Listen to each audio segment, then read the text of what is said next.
Leon Schuster is a little boy that never grows up. I mean. Naughty old man. Absolutely naughty old man. Trouble. Gosh, Leon is so many things. He is a professional, an actor, a comedian, a tremendous talent. As ek die naam Leon Schuster hoor, dan glimlag ek. He's someone that's larger than life, and I think he's more than just an artist, he's a cultural phenomenon. Poetser.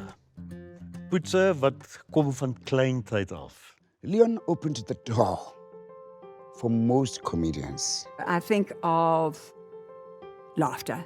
Dat hy pranks op mense doen, jy weet, mense probeer uitvang, maar ook dat hy ongelooflik baie humor het. It brings laughter.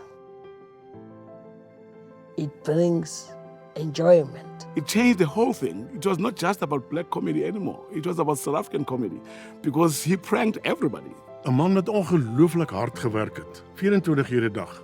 Hy was die eerste rolmodel in terme van komedie en die eerste filmster na wie ek gekyk het en gegaan het, wow, ek wil soos hy wees eendag. Hy is een van die wonderlikste storievertellers wat ek al teëgekom het. Fantastiese mens. Diepgelowige prankster, prankster. Die beste wat daar was en wat hy gedoen het.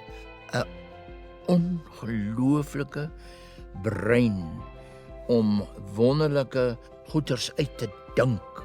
Clowns often become clowns because they see the world in a very dark way, so they turn to humor. And that's exactly what Leon is.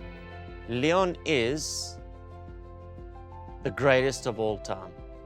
Quite simply, beyond a shadow of a doubt, the greatest of all time.